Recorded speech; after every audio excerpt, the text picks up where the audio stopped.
So when I say I hate it, I mean it's difficult really feeling comfortable. Right. You know.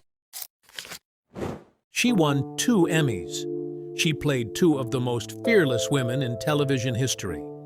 And for the last years of her life, Bea Arthur was hiding something from every single person who watched her on screen. The public knew her as Maude, the loudest, most opinionated woman on American television. They knew her as Dorothy Zbornak, the deadpan queen of the Golden Girls. What they didn't know was quietly unfolding behind closed doors, and most of her own fans never found out until after she was gone. If stories like this keep you hooked, hit subscribe, because Bea Arthur's real life was stranger and sadder than either character she ever played. Long before Hollywood, Bea Arthur wasn't even Bea Arthur. She was born Bernice Frankel in Brooklyn in 1922. A tall, deep-voiced kid in a small Maryland town, at 16, doctors found a blood-clotting disorder. Her parents sent her to boarding school. Then World War II came, and instead of chasing the stage, Bernice enlisted in the Marine Corps, one of the first women in the newly formed Women's Reserve. She drove trucks. She dispatched transport convoys. Acting wasn't even the plan yet.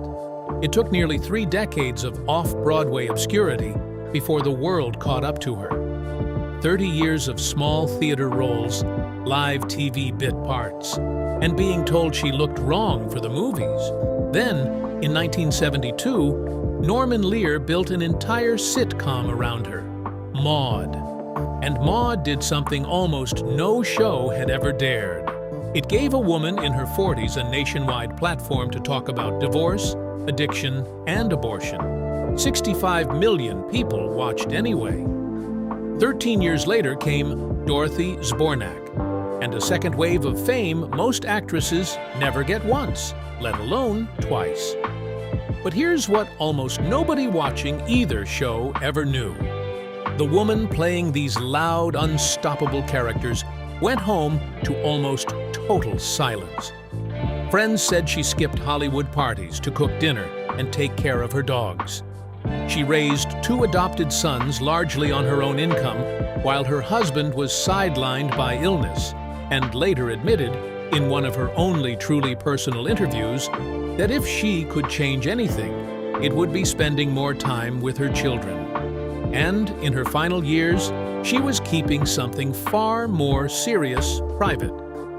Bea Arthur was quietly battling lung cancer, a diagnosis she chose never to make public. Colleagues who worked beside her had no idea. She kept performing, kept doing the causes she cared about, especially raising money for homeless, LGBTQ+ youth, all while carrying a secret her audience never saw. She died in 2009 at 86.